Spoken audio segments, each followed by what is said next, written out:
In this video, I will show you the 18 best series of 2022. Let's get started. Under the Banner of Heaven. Following the demented murders of Brenda and Erica Lafferty, Dustin Lance Black's Under the Banner of Heaven, based in part on the book of the same name by John Krakauer, is a horrific look at religious crime, extremism, and tests of faith. Andrew Garfield stars as the fictional Judd Pryor, a Mormon detective assigned to investigate the murder.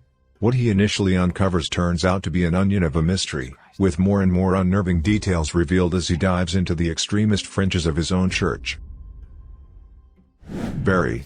It's only one episode in, but take it from someone who has seen most of the upcoming season. Barry's third season turns things up a notch. Following Gene's revelation that Barry is responsible for the death of Detective Janice Moss, the third season dives back into action, thrusting Gene and Barry together in the most precarious of ways. Without spoiling anything, Barry's long-awaited new season feels more charged than its preceding seasons. But mostly, how wonderful is it to have NoHo Hank back on our screens. Heartstopper. Netflix's new coming-of-age story skips the snobbiness of prestige TV and instead opts for something that seems to be en vogue, a straightforward, heartwarming tale.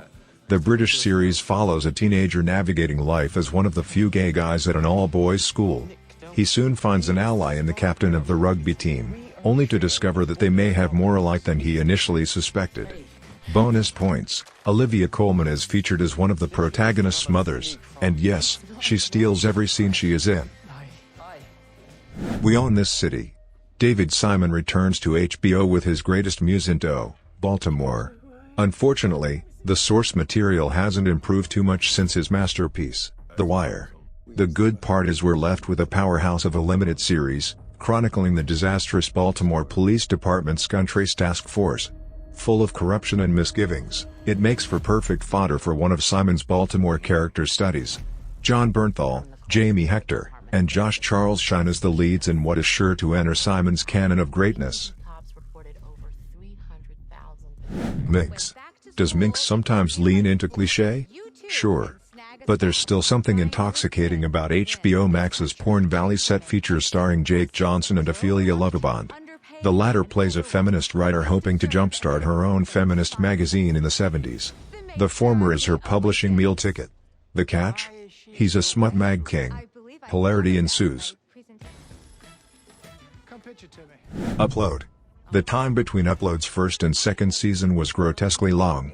So goes the world of pandemic premieres, but even still, the sci-fi series about the afterlife is still as fresh and inventive as it was in season 1.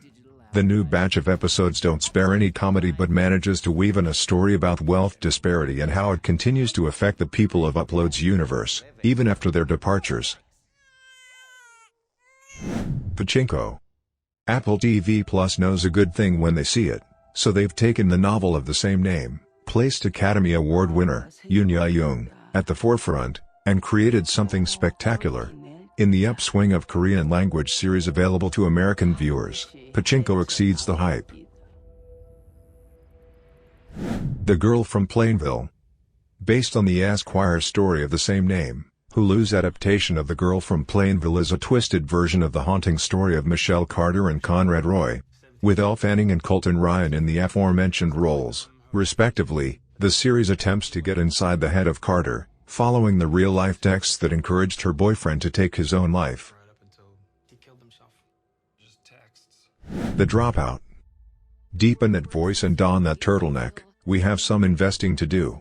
Hulu's The Dropout is the first semi-fictionalized venture depicting the rise and fall of Elizabeth Holmes, the notorious scammer who convinced a whole slew of high-profile investors to bet on her innovative medical company. Only issue, of course, is that the company that purported to be able to take a drop of blood and run diagnostic tests couldn't actually do that. Amanda Seyfried steps into the role of Holmes brilliantly, capturing the laser focus of a desperate businesswoman and the naivete of a young woman who believed she could pull it all off. Winning Time. The Rise of the Lakers Dynasty. If you can embrace this show for what it is, Adam McKay at his most Adam McKay, you'll agree with us it belongs here.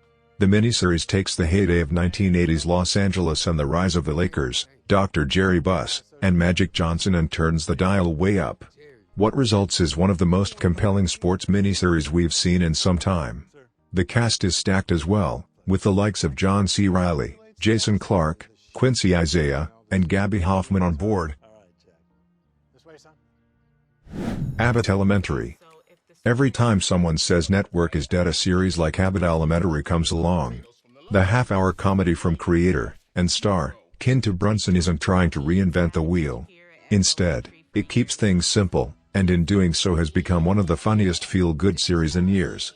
Set in an elementary school in Philadelphia, it follows a crew of primary school teachers just trying to get by on what little the government will give them. It also doesn't help that they have an objectively terrible principal, played to perfection by Janelle James, standing in their way at almost every turn. Severance. If there's a show that's perfectly nailed the surreal vibes of 2022, it's Severance. Following an office where your work memories are separated from your personal memories upon arrival and dismissal, sounds like perfect corporate strategy, right?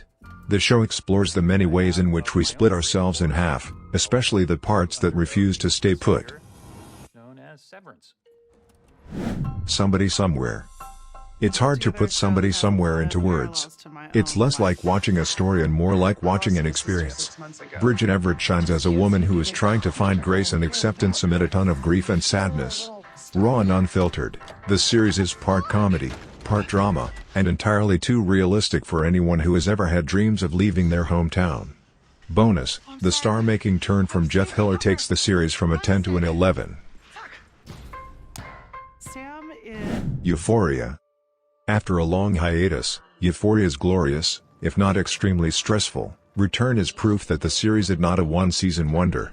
Picking up after Rue's season 1 relapse, the series from Sam Levinson has moved at a breakneck pace, with Sydney Sweeney giving a particularly notable performance. Do you want dicks in the foyer? This season has it. Do you want hot tub vomit? Got that, too.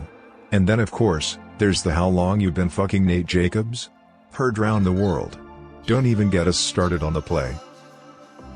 As soon as I saw her, I was just immediately afraid to lose her. As we see it. Jason Katims, How Dare You? The new series from the Friday Night Lights and Parenthood creator debuted on Amazon earlier this year, following 3 autistic young adults as they wade out into the world with the assist of their aide, played by Sosie Bacon.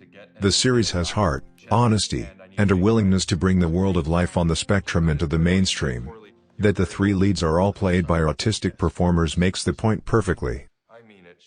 1883. Yellowstone may have been what broke ground in the Taylor Sheridan TV universe, but it's 1883 that offers the most nuance. Acting as an origin story of sorts, the Western follows the Dutton family as they make their way west to what will eventually become the homestead fans of the original series know. Rooted by performances from Sam Elliott, Tim McGraw, Faith Hill, and Isabel May, the series is one hell of a watch. Pam and Tommy. There are several intriguing things about Pam and Tommy. The CGI penis, obviously. Also, the subject matter of a stolen sex tape makes the show feel a bit icky and exploitive, as well. But damn if Lily James and Sebastian Stan don't go all in as the titular characters, resurrecting an era of 90s sensationalism, not to mention a scandal that defined the 30 years that followed. Ozark.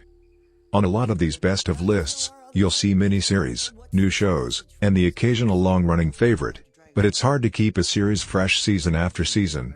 That's what makes Ozark so special. Now on its 4th batch of episodes, the series starring Jason Bateman, Laura Linney, and the incomparable Julia Garner, has continued to reinvent itself and offer some of the best television on any platform. Write to us in the comments what is your favorite series. Do not forget to subscribe to our channel to receive all new